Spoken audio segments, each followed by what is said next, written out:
Omar Khayyam of Nishapur, born on May 18, 1048, 29th of Ordibehesht in the Iranian calendar in Nishapur, Iran, and passed away on December 4, 1131, 13th of Azar in the Iranian calendar, was a polymath. He is widely known as a poet, astronomer and mathematician, but he gained most of his fame for his Rubaiyat, or quatrains. In 1859, Edward FitzGerald translated Khayyam's Rubaiyat into English, which brought him international recognition.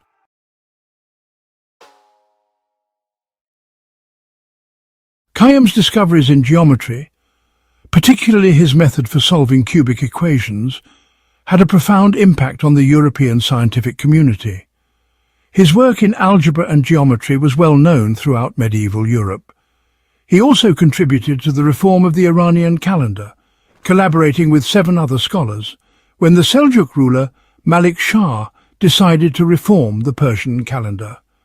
The result, known as the Jalali calendar, was more accurate than the Julian calendar and closely aligned with the Gregorian calendar.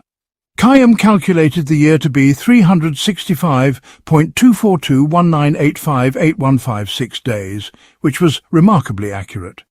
Khayyam is also famous for his works in algebra, particularly his treatise on solving quadratic and linear equations in the classical Euclidean style.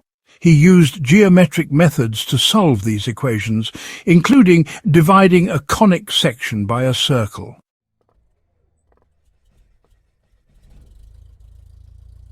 The name Khayyam, meaning tent maker, is thought to have been derived from his father's profession. Khayyam studied philosophy, sciences and mathematics in Nishapur and Balkh before travelling to Samarkand, where he completed his famous algebra treatise. His fame spread so far that the Seljuk Sultan Malik Shah asked him to oversee the calendar reform and establish an observatory in Isfahan.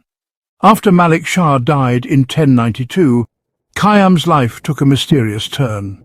He travelled to Mecca for pilgrimage, and on his return to Nishapur he worked as a court astrologer. He was well versed in philosophy, jurisprudence, history, mathematics, medicine and astronomy. Unfortunately, very little of Khayyam's written works remain, except for some brief treatises on metaphysics and Euclidean geometry, adding to the enigma of his life and works. Khayyam was highly regarded in his lifetime, and many people attribute numerous quatrains to him. While hundreds of Rubaiyat are ascribed to him today, only 72 quatrains are definitively known to be authentic, compiled in a manuscript called Sharab-e-Nishapur, the Wine of Nishapur. This manuscript, which is a collection of Khayyam's authentic quatrains, plays a crucial role in preserving his literary legacy. His tomb is in Nishapur, where a monument was erected in his honour in 1962.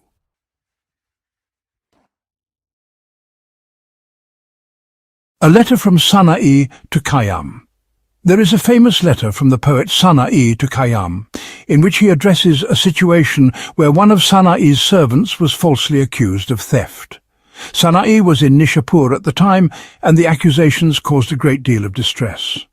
Sana'i eventually left Nishapur and sent a letter to Khayyam seeking his help resolving the matter.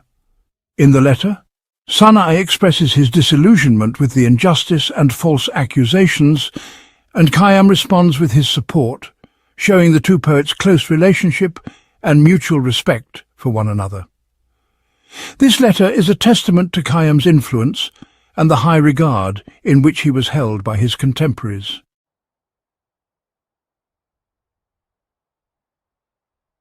Although Omar Khayyam may not rank as high as Ferdowsi, Sa'di, Hafez, Nizami or Rumi in Persian poetry, he is far more famous and well known worldwide than these poets. This fame is so great that until recently Khayyam identified Iran, and people called it his homeland and birthplace. The reason for this widespread fame may not be unknown to scholars and intellectuals, as Khayyam owes his worldwide renown to the monumental work of the great English poet and writer Edward FitzGerald. If FitzGerald had not translated Khayyam's Rubaiyat and spread it among English-speaking audiences, today no one outside of Iran would have known Khayyam or become acquainted with his works. Before delving into FitzGerald's life and work, it is essential to understand the reasons behind the popularity of Persian poetry translations in England and to briefly explore the transformations and developments that occurred from the initial period of acquaintance with Persian literature to FitzGerald's era. The interest of English speakers in Persian literature and the motivations for this can be attributed to several major and minor factors, the most significant of which is the trade and political relations between England and India. When, at the beginning of the 18th century, the friendship and trade relations between these two states were established, Persian became the official language of the Indian subcontinent. British civil and military servants who travelled to India for their duties urgently needed to learn Persian. Naturally, this led them to study the literary treasures of the Persian language, which sparked a specific interest in the literature of Iran. In 1772, Sir William Jones, an Englishman living in India who had thoroughly understood Iranian culture, published a book in London titled Asiatic Poems, which included a selection of poems from Eastern poets, including Iranians. Although this book was not the first collection of Iranian poetry in English, it was one of the first to receive considerable attention. Following this success, Jones translated several ghazals by the famous Persian poet Hafez into English, published in a book titled Persian Lyrics. The reception of this book was extraordinary, and Hafez's fame in Europe soared. The great German poet Johann Wolfgang von Goethe, who had heard of Hafez, became enchanted by the Persian poet through Jones's translations and created his own Westostlicher Divan, inspired by the poetry of Hafez. The impact of Jones's translation was so profound that Persian became widely recognized as a language of international literary importance. Many English writers and poets, inspired by Jones's work, began translating works of Persian poets. Matthew Arnold translated Rostam and Sohrab, and James Atkinson translated Layla and Majnun into English, marking a significant shift in the literary landscape.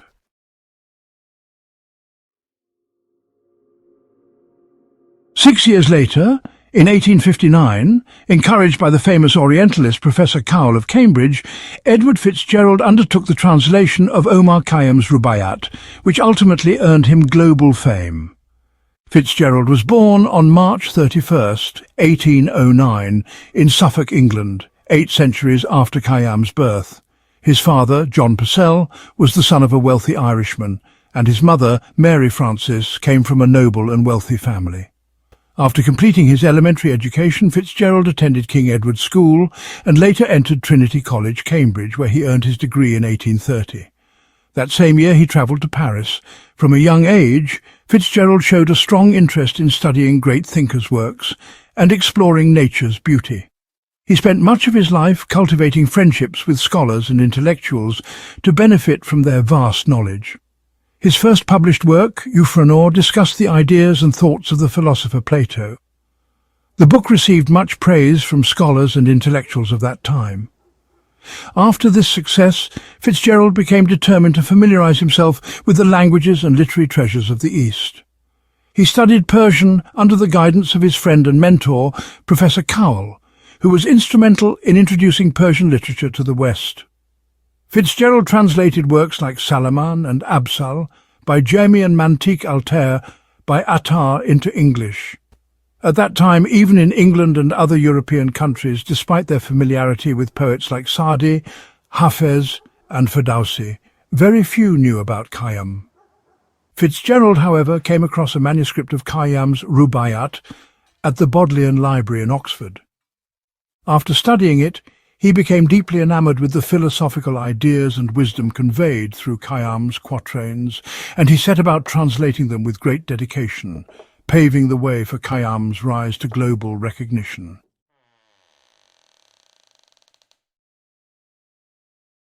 Upon completing his translation, FitzGerald sent it to Fraser's magazine, a publication with a prominent literary standing. However, the magazine's editor refused to publish it, which was a significant setback for FitzGerald. FitzGerald then sent his translation to Bernard Quaritch, a well-respected publisher known for his interest in Oriental literature, who published it in 1859 as a pamphlet titled The Rubaiyat of Omar Khayyam, without mentioning the translator's name. Initially, the book didn't attract much attention, and Quaritch, disappointed with the sales, lowered the price and even sold it on the streets. Soon, however, two prominent poets recognized the literary brilliance of FitzGerald's translation and helped raise its profile. As a result, the first edition sold out and its price skyrocketed. Today, that first edition can fetch hundreds of pounds.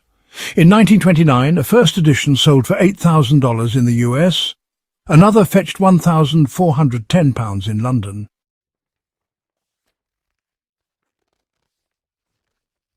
The initial lack of recognition for FitzGerald's translation can be attributed to the fact that it was published as a pamphlet without the translator's name, which made it difficult for readers to identify the source of the translation. For many years, FitzGerald's name was unknown as the translator of the Rubaiyat. Even Thomas Carlyle, the famous writer and FitzGerald's close friend, did not know for 4 years that FitzGerald was the translator. The English art critic and writer John Ruskin, who was a contemporary of FitzGerald, wrote him a letter saying, "I have not yet had the honour of meeting you, but I beg you please translate more of Khayyam's Rubaiyat for us, for I have never read anything more beautiful or delicate than what your enchanting pen has written." In 1869, when the Rubaiyat was printed for the second time, FitzGerald made significant changes to the poems, adding 35 more quatrains. This expansion was a creative decision on FitzGerald's part, as he felt the need to further express Khayyam's philosophical ideas. This was repeated in the 5th edition, though 9 quatrains were omitted for unknown reasons. The text of one of Khayyam's quatrains from the 1st, 2nd and 5th editions is compared below to illustrate these changes. Original quatrain: "No one can control tomorrow's fate, so live happily in this moment of passion." Translation in the 1st edition: "Ah, moon of my delight, who knows no wane, the moon of heaven is rising once again. How oft hereafter rising shall she look through this same garden after me in vain." Translation in the 2nd edition: "But see, the rising moon of heaven again, look for us, sweetheart, through the quivering plain. How oft hereafter rising will she look among those leaves, for one of us in vain." Translation in the 5th edition, Yon: "Rising moon that looks for us again, how oft hereafter will she wax and wane. How oft hereafter rising look for us through this same garden, and for one in vain." FitzGerald died in 1884 at 75, but before his death he was certain that as long as the English language existed, his translation of Khayyam's Rubaiyat would remain immortal. Today, FitzGerald's name is known throughout the English-speaking world, and Khayyam's Rubaiyat continues to inspire readers with the beauty and depth of his thoughts and poetry. The manuscript that FitzGerald used for his translation is still kept at the Bodleian Library in Oxford. While this manuscript is considered the closest to Khayyam's original, it is not entirely reliable, as it was written 338 years after Khayyam's death. As a result, scholars have determined that 66 of the Rubaiyat can be attributed to Khayyam, while around 120 more can be associated with him to some extent. However, certainty about their attribution is still debated. Additionally, studies have shown that 9 of the quatrains in the Bodleian manuscript belong to other poets, including Hafez, Attar and Abu Sa'id Abul Khair, and FitzGerald may have drawn inspiration from these quatrains in his translation. This is an interpretation of the opening verse of Khayyam's famous Rubaiyat, titled, "If you drink wine, scatter a drop on the ground," translated freely. Among the Rubaiyat in this version, several verses depict happiness solely through wine consumption, carefree living, and disregard for religious sanctities. There is a strong likelihood that these verses were fabricated and circulated by his enemies and those wishing to tarnish his reputation. According to his own statements and the confirmation of many of his contemporaries, Khayyam followed the Mantiki, blamefellow philosophy, which is a branch of Sufism. Followers of this school intentionally display behaviour of vice and immorality to invite public censure, but inwardly they maintain deep faith and trust in their own religious beliefs and practices. The widespread popularity of FitzGerald's translation undoubtedly inspired other writers and scholars, though few managed to meet its standard. After much struggle, these translators realised that their works could never reach the same acceptance as FitzGerald's. There is no doubt about the superiority and elegance of FitzGerald's translation, and most scholars agree that it is even more beautiful and refined than the original text. One of the translators who himself worked on translating Khayyam's Rubaiyat into English says, "Perhaps it can be said that Khayyam's Rubaiyat is not a single flower, but the petals of a red rose, which together form a flower. And FitzGerald might be seen as the first bloom of this flower, while the original petals came from Iran." However, it was the English magician who, with his spell, created from them the red rose of spiritual nurturing.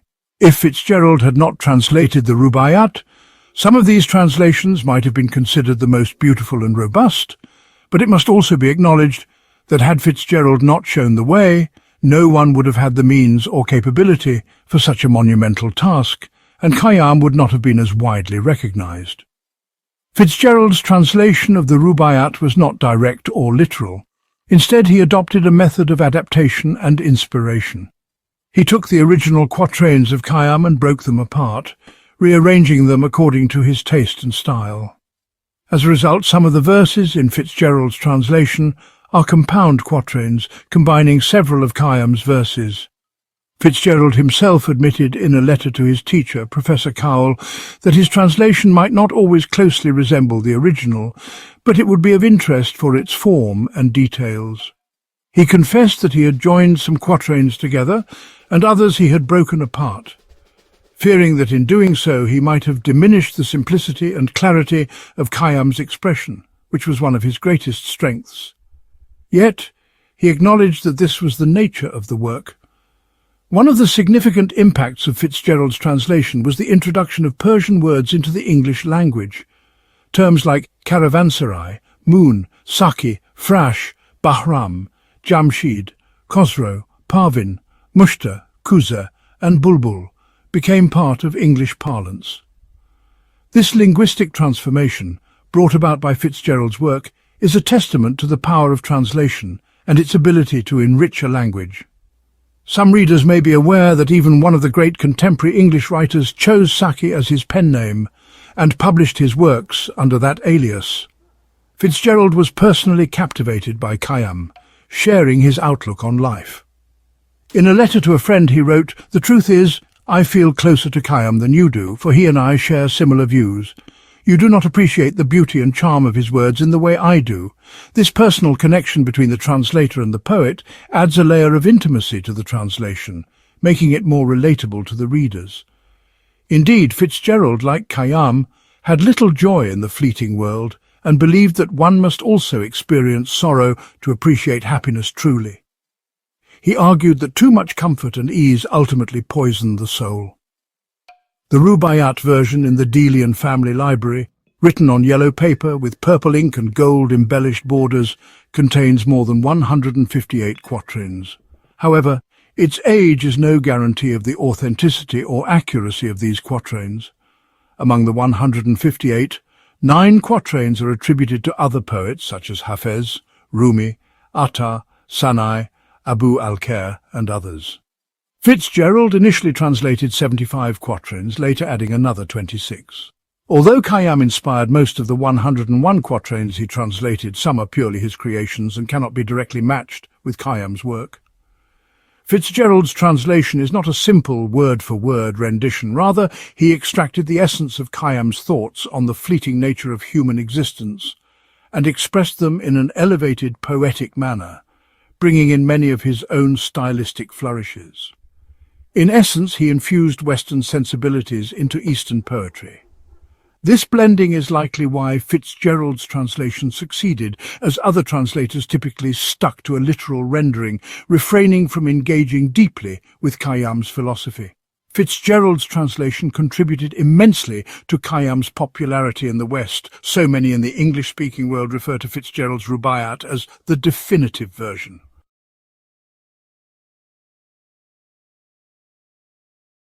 To demonstrate the smoothness and effectiveness of FitzGerald's translation, we can compare it with the translations of other notable scholars who also contributed greatly to the understanding of Persian literature, original Persian quatrain.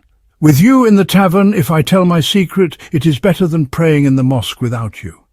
O first and last of all, you are the creator of all. Whether you burn me or cherish me, I am yours." FitzGerald's translation. And this I know, whether the one true light kindle to love, or wrath consume me quite, one flash of it within the tavern caught better than in the temple lost outright. Winfield's translation: in tavern better far commune with thee, than pray in mosques and fail thy face to see. First and last of all, thy creatures thou, 'tis thine to burn and thine to cherish me. Radu's translation: in some low inn I'd rather seek thy face than pray without thee toward the niche's place. O first and last of all, as thou dost will, burn me in hell, or save me by thy grace.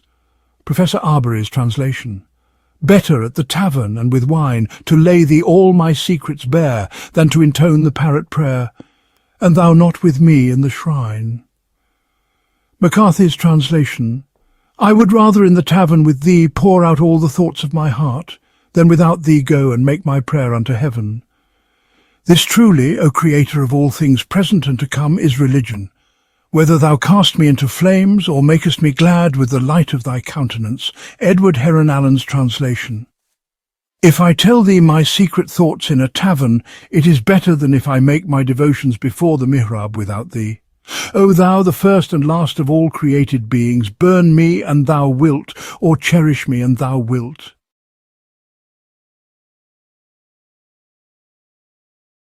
In Europe, two schools of thought exist regarding Khayyam's philosophy. Some, following FitzGerald, see Khayyam as a materialistic philosopher who believes that happiness comes from love, wine and joy, and they interpret his Rubaiyat as advocating a carefree life. Others, like the French translator Mr. Nicholas, view Khayyam as a spiritual sage deeply attuned to mysticism and withdraws from worldly distractions to pursue a higher purpose. It is beyond the scope of this introduction to delve into this debate further. However, we can conclude with this quatrain from Khayyam. If I am the earth, or the soul of a lover, or the one who worships wine, I am what I am. Each group has its own opinion of me, but I know myself as I am.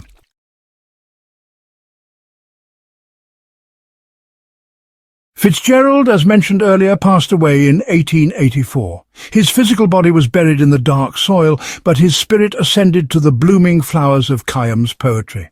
All revere his name, and his memory will never be erased from the minds of the world. At his request, the inscription on his grave reads, "He who created us is God, not we ourselves." In 1892, several prominent scholars founded an association named the Omar Khayyam Club in London. A year later, its members placed a rosebush brought from Khayyam's grave at the tomb of FitzGerald in honour of his contribution. To demonstrate the significance of FitzGerald's translation and Khayyam's Rubaiyat's fame, it is enough to say that if the most significant literary masterpieces were collected in one place, FitzGerald's translation would undoubtedly be among the top. This translation reflects the text's literary and scholarly depth, focusing on Khayyam's philosophy, FitzGerald's role in bringing his work to the English-speaking world, and the impact of their interpretations.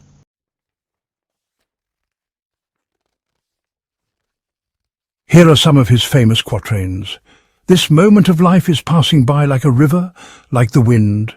Never let the sorrow of 2 days weigh on your mind. One is yet to come, and the other has passed. They say paradise is with the beautiful houris. I say the sweetness of grape juice is blissful. Take the present and leave the future behind.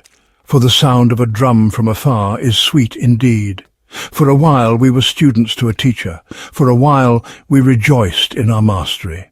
In the end, listen to this, we were born from dust, and in the end we are lost to the winds of time. Though my face is like a tulip and my form like a cypress, I do not know why the painter of this earthly mansion has adorned me. No one can control tomorrow's fate, so live happily in this moment of passion. Drink, for the moonlight above is shining brightly, but no one is there to witness us. In my passing let the wine cleanse me, for I know that I shall be sought on the day of resurrection. Seek me in the tavern of the dust. Let me drink the wine, for it is its scent that will carry me beneath the earth. When my body is buried, let the wine make the drunkard's feet sway in the grave. So long as the fire of youth burns, drink deep, for the waking of the soul comes from the sleep of the body. Good and evil dwell in the nature of humanity. Happiness and sorrow are decreed by destiny. Do not argue with the stars, for they are more wretched than you.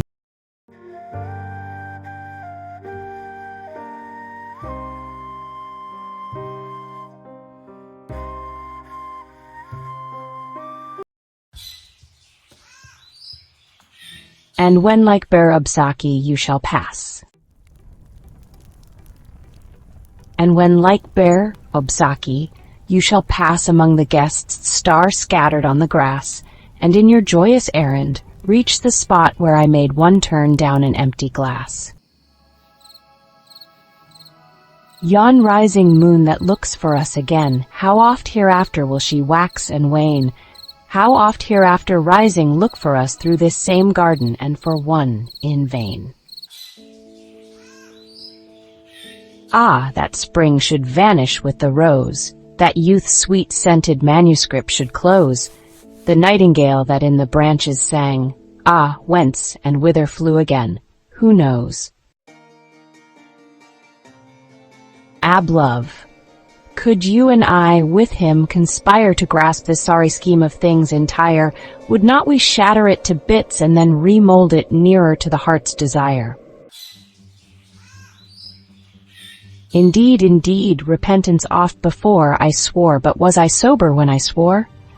And then came spring, and rose in hand my threadbare penitence pieces tore. Indeed, the idols I have loved so long have done my credit in this world much wrong, have drowned my glory in a shallow cup, and sold my reputation for a song. Shapes of all sorts and sizes, great and small, that stood along the floor and by the wall, and some loquacious vessels were, and some listened perhaps, but never talked at all. O thou, who man of baser earth didst make, and tune with paradise devise the snake, for all the sin wherewith the face of man is blackened, man's forgiveness give and